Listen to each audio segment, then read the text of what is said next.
Where did I get the idea of a better way? I first become aware of the problems that I hope to solve.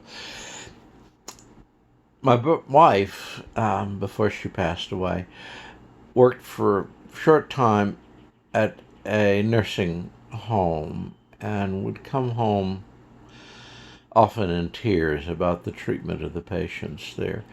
To give just one example, if the patients at the nursing home had a keepsake of their former lives, or if their family sent them a present, it was always stolen.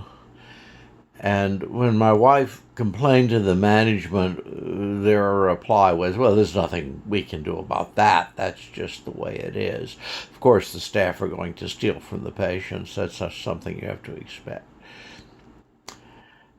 And I made an oath that I would rather almost anything before I was ever in a nursing home. Then, at the same time, or roughly the same time, there were the feral children. I lived in Packanack Lake. We lived at Packanack Lake near Wayne, New Jersey, and this is an upper middle class neighborhood, and most of the parents, or many of the parents, worked in New York City, and they would get up early, 5 a.m. to avoid the rush hour traffic, and head out to New York.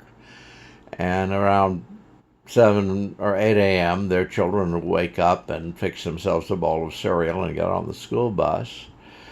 And then the children would get home around 3:30, and the parents, because they didn't want to fight rush hour traffic coming home, wouldn't get home until the children were in bed. So these parents, they would say they spent quality time with their children over the weekend, but from Monday through Friday, the children would never see the parents. This kind of really came home to me when a bunch of young boys beat up my daughter, and my wife called the father of the leader of this small gang of small boys. And the father's attitude was this: if my son beat up your daughter, she was asking for it. Children need supervision.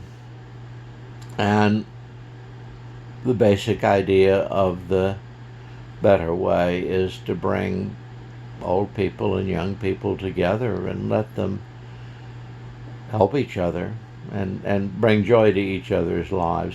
When I was growing up in Franklin, Louisiana, my grandmother, Grand Mary, my father's mother, lived with us. She needed a day nurse and a night nurse, and she had to have a hospital bed because she suffered from very, very severe arthritis. But I loved her, and she brought joy to my life, and I think I brought joy to her life. She'd read me stories and share her memories with me. And so I thought, if we could bring the young and the old and the working people together, everybody would benefit. But we don't. We put them in boxes. The young people in a school where there's just one adult, maybe to look after 40 children, and the old people in a home where there's maybe one adult or to look after a bunch of old people, I don't know how many. And then the working class people are off at work and don't have time for their families very often. And why not bring them together? So, a better way. There's a saying, it takes a village. The better way is a village.